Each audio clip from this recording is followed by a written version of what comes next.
안녕하세요. 장검중 2학년 학생들. 자, 오늘은 고려에 대해서 세 번째 동영상을 보는 시간이죠. 자, 지난 시간에 우리가 태조 왕건이 사망한 후 광종과 성종을 중심으로 고려 정치가 어떤 흐름을 가졌는지, 그러면서 이제 태조 왕건 이후 불안정한 왕권에 대해서 광종이 어떻게 극복을 해가는지, 그리고 그 강력한 왕권을 이용해 성종이 고려의 시스템을 어떻게 정비했는지 그 내용들을 살펴보았습니다. 참고로 그 영상 도중에 얘기했듯이 선생님 이제 보보경심녀라는 드라마에서 광종의 모습이 나름대로 그려졌다는 얘기를 했는데요. 관련해서 한 번쯤 봐도 괜찮겠다 싶은 영상 편집해서 이미 올려놨으니 한번 그 수업 시작하기 전에 지난 시간 복습 겸 보고 오는 것도 나쁘지 않을 것 같아요. 자, 어쨌든 그래서 지난 시간 광종, 성종에 대해서 살펴봤는데요.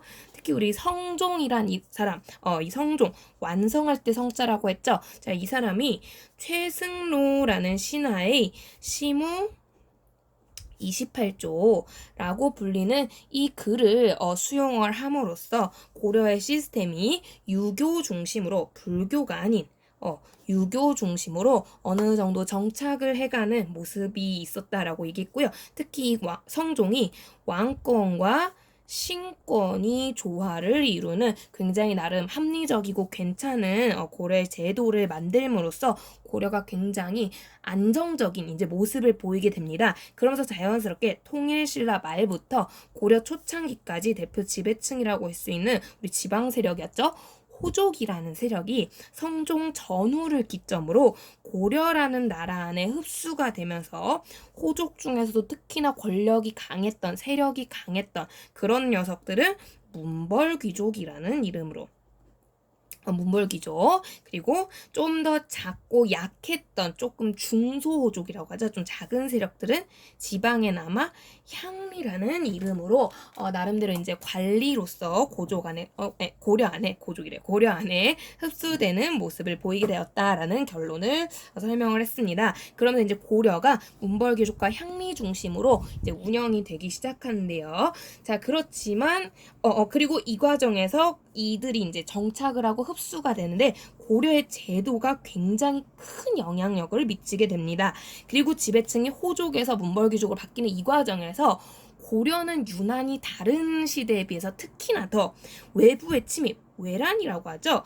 외부의 침입이 굉장히 많았던, 전쟁이 많았던 시기이기도 한데요. 바로 이 과정에서 나타났던 고려의 제도 모습과 고려 그 외부 전쟁에 대한 대외 관계에 대한 모습은 선생님이 뒤에서 설명하려고 해요. 일단 흐름적으로 이야기를 쭉 연결해 가는 게 좋을 것 같아서, 그리고 너무 교과서 순서대로보다는 여러분이 일단 다른 흐름으로 이야기를 접하는 것도 나쁘지 않겠다라는 생각이 들어서 일단 뒷내용을 먼저 보도록 하겠습니다. 그 결과 자, 오늘은 바로 이 새로운 지배층이라고 할 수 있는 고려에서 가장 강력한 권력을 지니는 이 문벌귀족이란 녀석들이 정치를 하는 과정에서 무슨 일이 일어났는지 살펴보도록 할 건데요. 바로 이 문벌귀족 굉장히 강력한 세력이었어요. 특히 뒤에서 설명하게 된 그 제도 중 하나인 공음전 토지 제도였죠. 세습이 가능했던 토지 제도로서 문벌귀족이 경제적으로 굉장히 부유할 수 있는 경제적인 특권을 누릴 수 있도록 하는 제도였고요.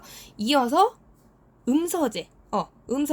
자, 관리를 임명할 때 내가 잘나서 실력을 보는 게 아니라 과거제랑 다른 거였죠. 실력을 보는 게 아니라 나의 조상이 공신이거나 뭐 왕족이거나 등등의 쉽게 말하는 낙하산 제도라고 할 수 있는 그런 관리 임용 제도였고요. 자, 그럼으로써 이 음서제를 이용해 문벌귀족 세력들이 별다른 노력을 하지 않음에도 계속 정치적으로 큰 권력을 지닐 수 있도록 하는 정치적 특권에 해당하는 게 음서제였습니다. 그래서 이 두 가지 제도를 특히나 중심으로 해서 공통점, 음자가 들어간다는 거. 이걸 이용해서 문벌귀족이 굉장히 강력한 세력으로 성장하는데요. 이게 이제 10년, 20년, 100년, 200년 쌓이다 보니까 문벌귀족 앞에 뭐 거리낄 게 없는 거예요. 자, 여러분, 나라가 안정되고 지배층이 별다른 전쟁 없이 이제 평화로운 것도 참 좋은 일인데, 문제는 고인물이 썩는다 그러죠. 그 나라가 올바르고 적당하게 잘 유지되려면 때로는 안정이, 때로는 변화가 요런 것들 현상이 왔다 갔다 거려야 되는데, 문제 문벌귀족이 이러한 특혜들을 이용해서 여기에 더해서 나중에는 자기들끼리 결혼해요. 흔히 우리 정략 결혼이라고 하죠. 정략혼이라든가, 혹은 그 공음전으로도 만족이 안 돼. 인간의 욕망은 끝이 없잖아요. 고리대금업이라고, 약간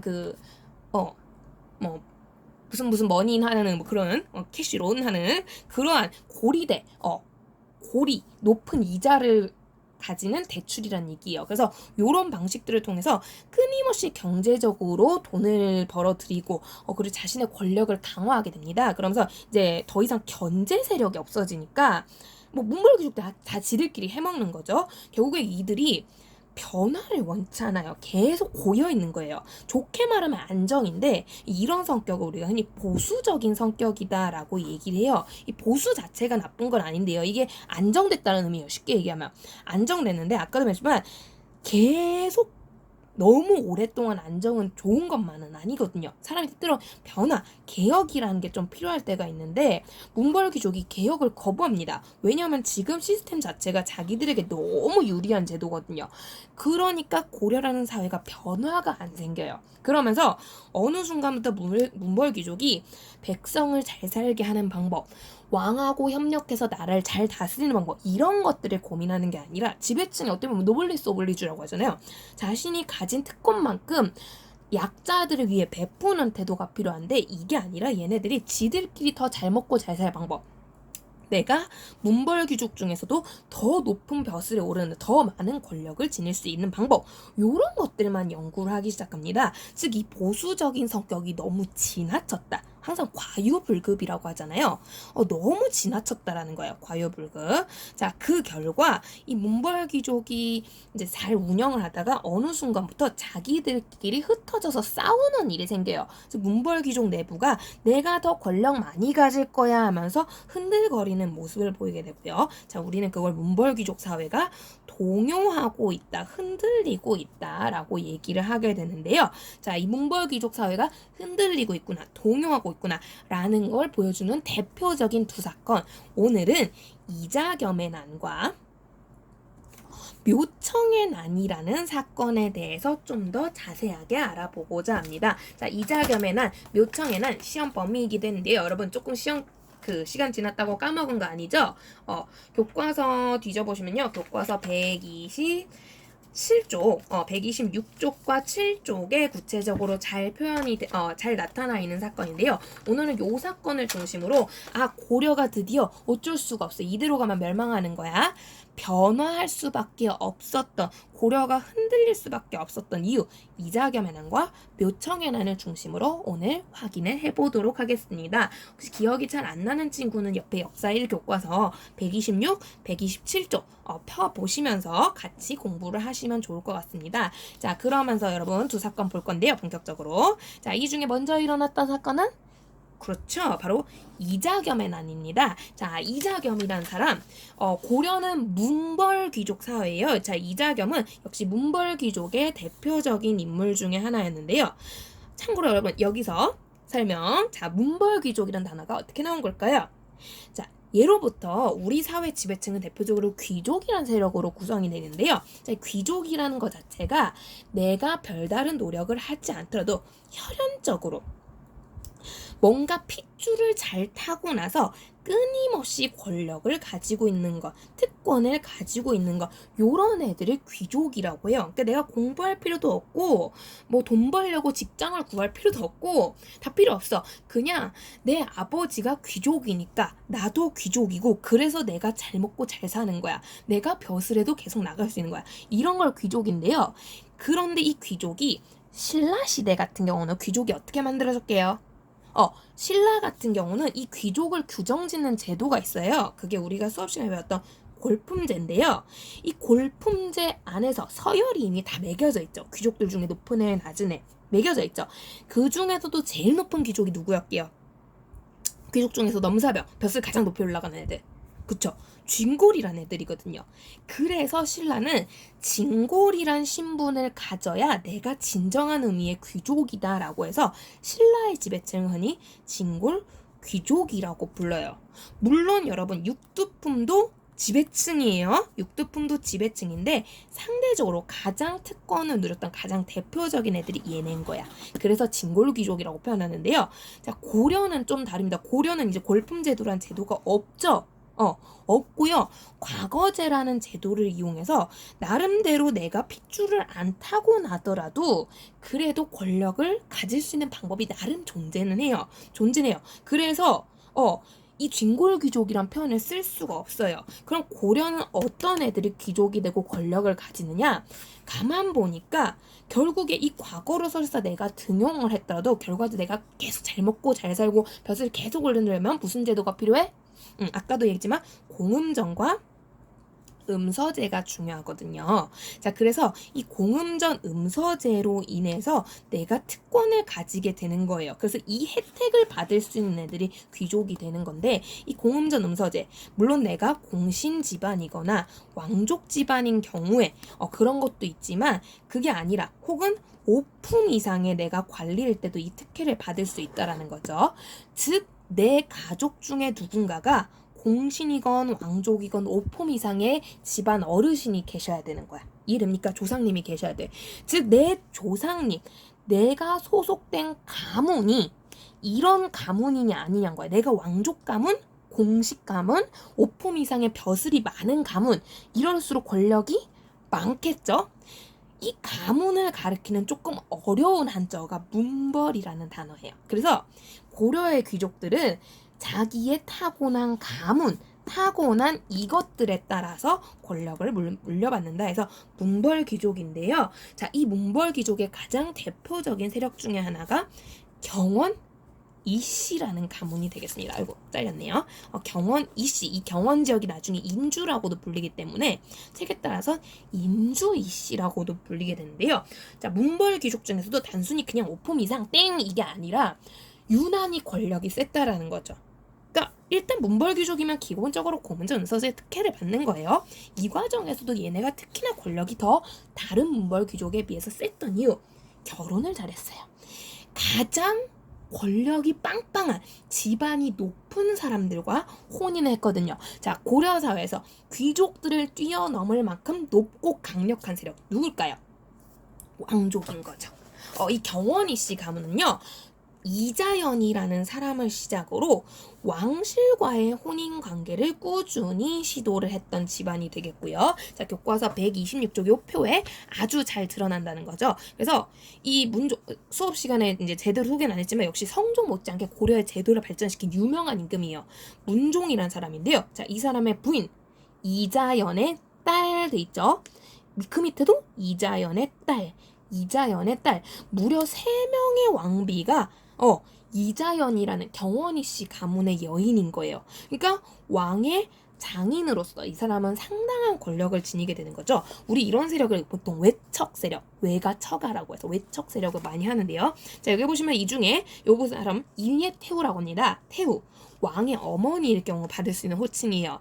즉 이자연의 딸이 결국 왕의 어머니가 되었다는 거야. 그 사람이 누구냐? 바로 뒤에 나오는 순종, 선종, 숙종이라는 왕자들이 되겠습니다.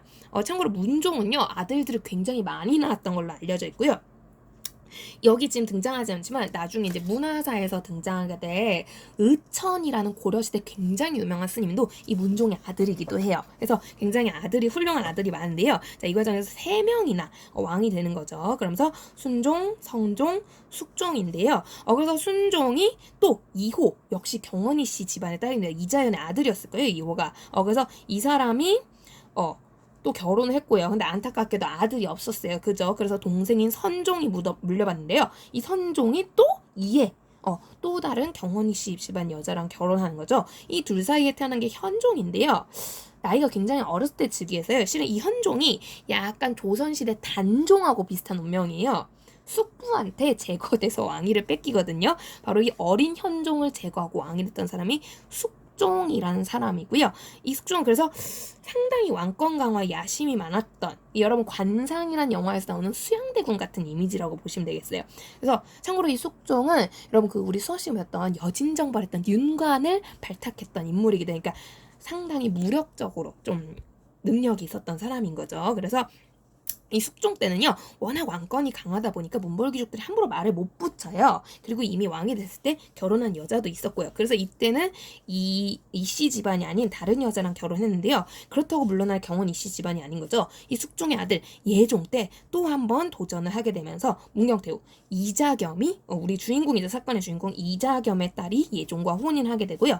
둘 사이에 태어난 게 인종인데요. 결국 인종은 이자겸의 외손자가 되는 거죠. 자, 그런 식으로 해서 이 이자연이란 사람을 시작으로 이자겸 때 가면 경원 이씨 가문이 반복되는 왕실과의 혼인으로서 굉장히 강력한 권력을 지니게 됩니다. 결국 대부분의 고려 당시 왕들이 이 경원 이씨 집안의 외손자거나 외족하거나 사위가 되는 거예요. 그랬기 때문에 굉장히 강력한 권한을 누리게 되고요. 특히 이 이자겸 때는 나는 새도 떨어뜨릴 정도다라고 할 정도로 강력한 권한을 지녀요.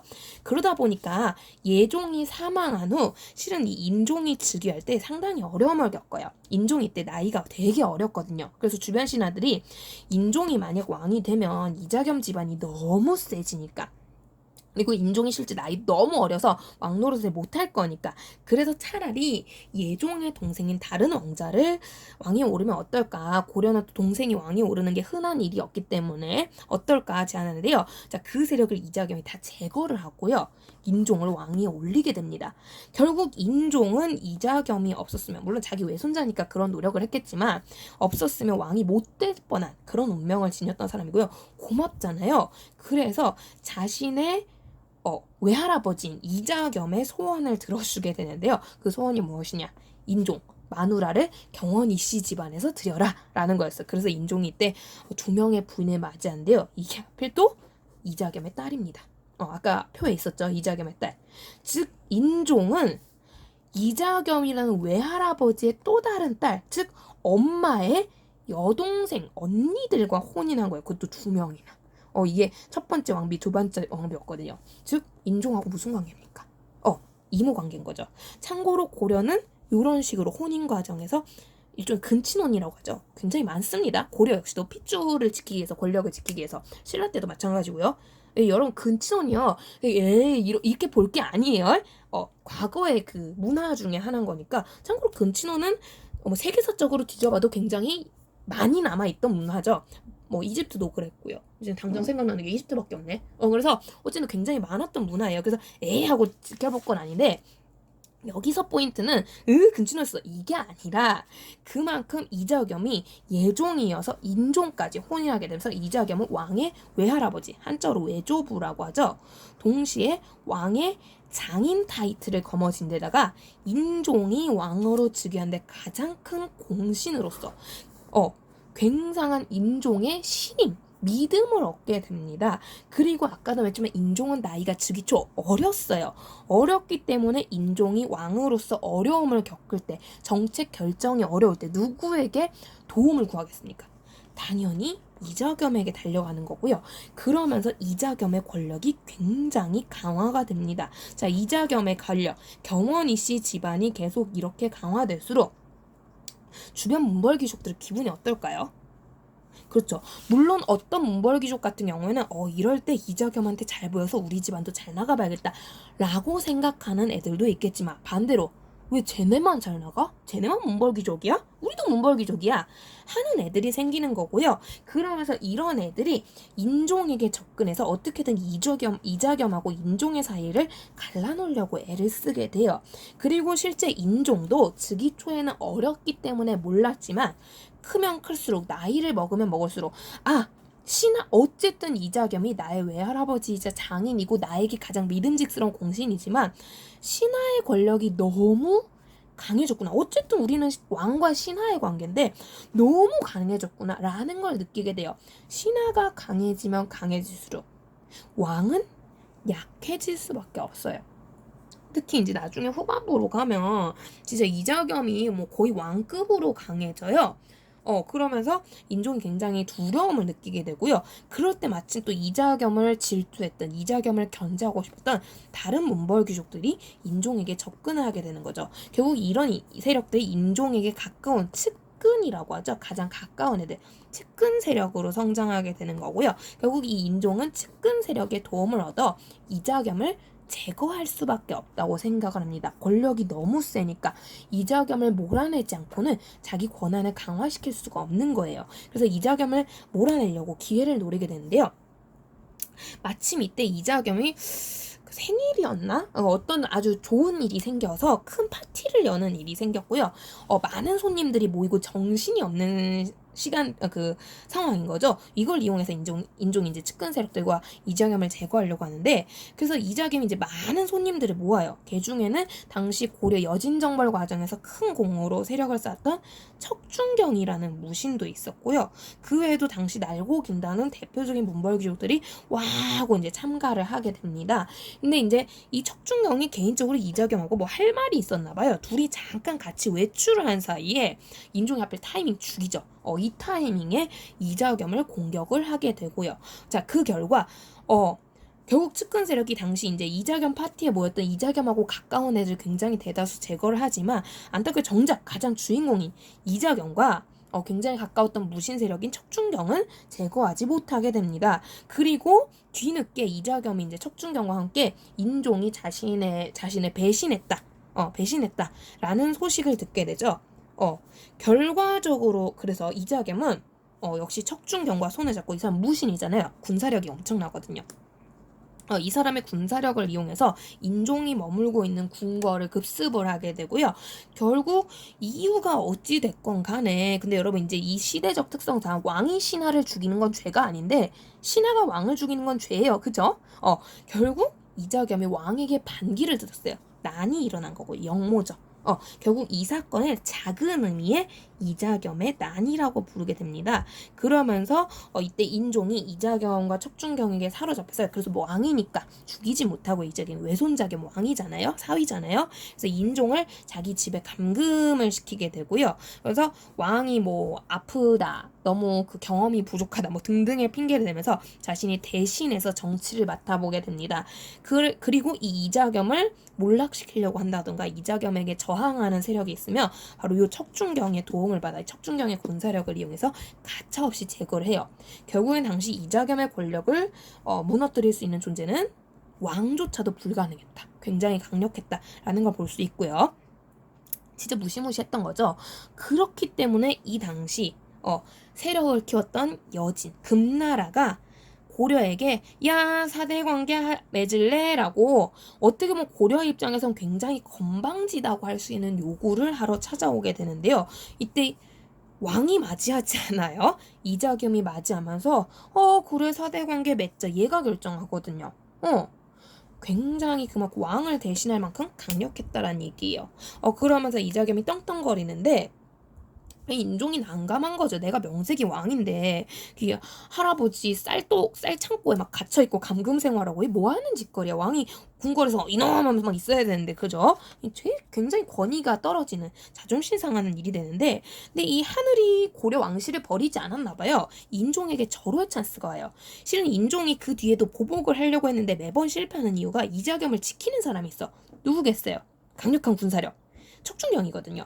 이 두 사람이 너무 사이가 끈끈한 바람에 항상 척준경이라는 강력한 무신이 이자겸을 호위해서 얘를 제거를 못했던 건데, 둘 사이가 빠지지 금이 가는 일이 생겼다는 거죠. 이거는 이제 삼국사기인가 유사인가 어디에 기록돼 있었던 건데, 이건 삼국유사가 아니겠구나. 고려사 쪽에 이제 기록돼 있던 내용인데요.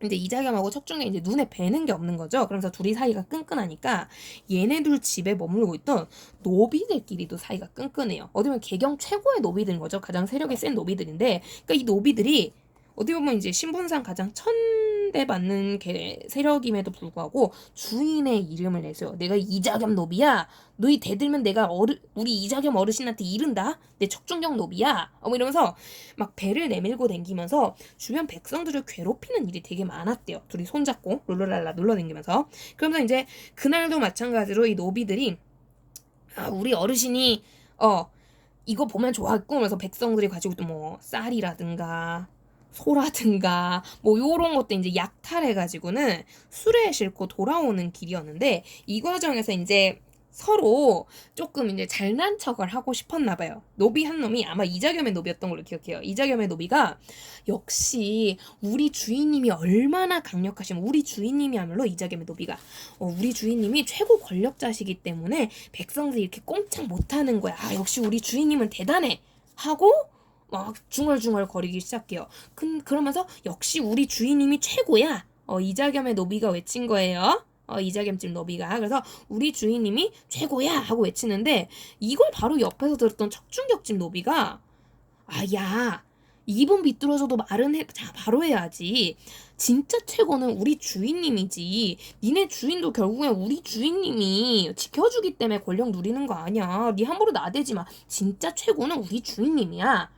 그러면서 서로 자기 주인을 자랑하기 시작한 거예요. 근데 이자겸 집 노비가 되게 기분이 나쁜 거죠. 무슨 소리야. 역시 우리 주인님이 최고지. 그래봤자 니네 주인은 무신 나부랭인데 그 척중경 노비가 우리 주인님 여진정벌 때 활약한 대장군이신 거 몰라? 얼마나 대단하신데. 이자겸 노비가 그래봤자 뭐해. 궁궐이나 불태운 쌍놈인걸.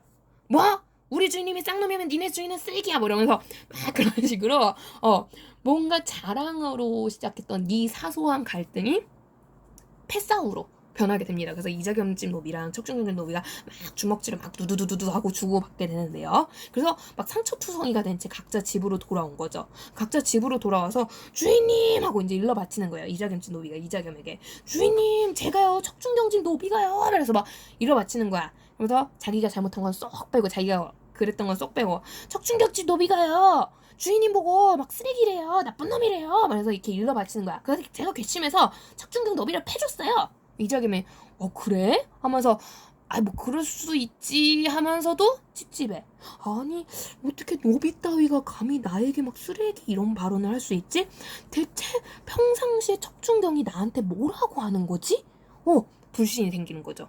반대로 척중경집 노비도 똑같아요. 척중경한테 가서 주인님 척중경 어르신 장군님 감히 이자겸집 노비가 주인님한테 막 쌍놈이라고 막 쓰레기라고 역적이라고 막 욕을 했어요. 그래서 제가 이자겸집 노비를 패줬어요. 척중경 노비가 아이고 역시 너 장군집 노비답구나.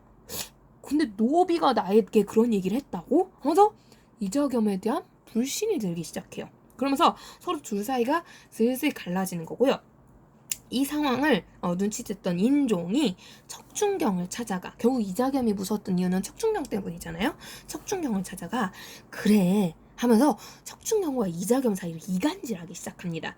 그러면서 인종이 척중경아 이대로 네가 역사에 이자겸과 함께 나를 괴롭혔던 못된 나쁜 간신으로 기록될래? 아니면 결국에는 개과천선에서 이자겸이라는 역적을 물리친 영웅으로 기록될래? 너 원래 여진정벌했던 영웅 아니야? 이러면서 결국 인종이 척중경을 꼬드기게 되고요. 거기에 넘어간 척중경이 이자겸을 몰아내게 됩니다. 자, 그 결과 인종은 척중경의 도움으로 이제 왕으로서 지위를 회복을 하게 되는데요. 근데 말이 회복이지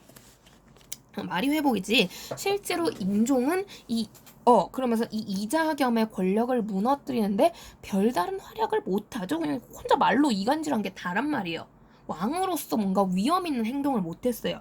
그러면서 결국 이자겸이 이렇게 몰락하기까지 왕에게 끊임없이 굉장히 대들고 반항적이고 나쁘게 굴었잖아요. 그래서 큰 의미에서 이 전체를 이자겸의 난이라고도 한대. 이 상황 자체를 전부를. 근데 이 이자겸의 난을 진압하는데 인종이 별다른 활약이 없었기 때문에 국왕의 권위가 굉장히 훼손된 모습을 보이게 되고요. 그래서 국왕의 권력이 크게 약화되게 됩니다.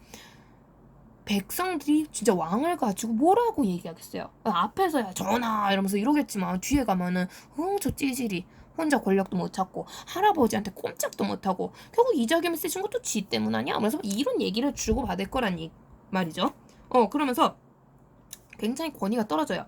그리고 또 심지어 이 이자겸의 말은 제가 이제 X표 치면서 몰아냈다고 하지만 그래도 명색이 장인이고 외할아버지고 나의 공신이었잖아요. 실은 이자겸은 권력은 잃었지만 죽진 않아요, 여러분. 이자겸은 이제 나중에 좀 잡소리긴 한데 나중에 이제 영광이란 곳으로 유배를 받거든요. 참고로 여러분 영광에는 되게 유명한 특산물인데 뭔지 아세요? 영광의 특산물 엄청 유명한 거 있는데 생선. 영광하면 굴비죠. 이 굴비가요. 굴자가 여러분 굴복하다, 항복하다 할 때 굴자고요. 비자가 안일 비자라고 알려져 있어요. 그래서 생선 이름치고 되게 특이하잖아요. 이 이름 왜 나왔게요? 이자겸 때문에 나왔다고 알려져 있어요. 그래서 이자겸이 이제 영광으로 유배를 가서 그 위리안치라고 하죠. 나중에 연산군 때 만들어진 벌이긴 한데 이제 귀양지에서 일정 범위 이상 이 집에서 벗어나질 못해요. 왜냐면 나갔다가 또 무슨 짓 할지 모르잖아요. 이자겸이. 그래서 갇혀서 바닷가에서 생활하는데 할 게 없잖아요. 책 읽고 뭐 술 좀 마시고 좀 시 좀 만들고 이러다가 이제 이자겸이 취미로 삼은 게 바닷가잖아. 낚시거든. 그래서 낚시를 이제 막 하는데 낚싯대 두고 하면서 하는데 그날따라 아이고 생선이 월척이 물린 거예요. 아이고 내 그림을 너무 못 그려. 그래서 월척이 물려가지고 딱 잡아서 구워가지고 먹어봤는데 너무 맛있어. 너무 맛있으니까 그래서 명세 할아버지인데 할아버지들이 맛있는 거 먹으면 누구 생각납니까? 자식도 생각나지만 손주 생각이 나는 거예요.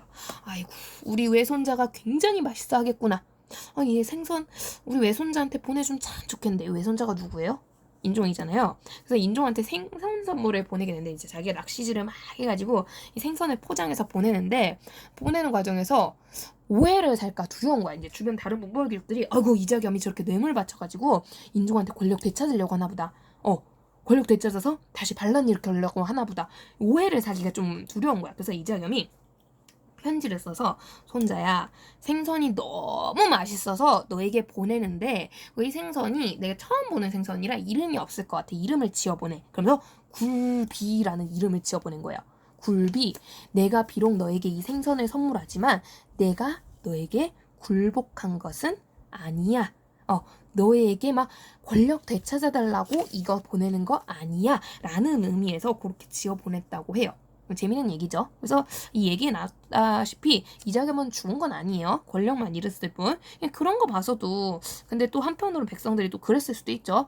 결국 얼마나 할아버지가 무서웠으면 권력 되찾고 나서도 할아버지를 제거하지 못할까 저렇게 우유부단할까 이렇게 또 얘기가 들릴 수도 있는 거예요. 그래서 그런 점에서 인종이 굉장히 서글펐던 사건이 바로 이자겸의 난이고요. 이 사건 내용을 보다시피 너무너무 강력했던 경원이 씨 집안이라는 강력한 문벌귀족을 상대로 인종주의의 다른 문벌귀족들이 얘네와 대립하고 견제하려고 했던 그러면서 문벌귀족 내부가 이제 흐트러지기 시작하는 문벌귀족이 동요하기 시작한 사건이다 라는 걸 보여주면 되겠습니다. 그래서 이렇게 흐름을 이해하시면 되겠고요. 뭐 어려운 내용은 없죠. 이야기니까.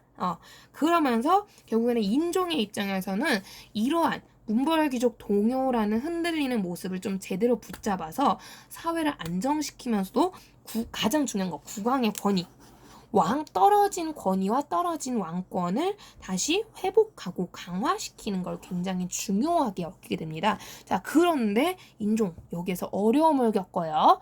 조금 있다가 연이어서 잠깐 쉬었다가 이어서 보도록 하겠습니다.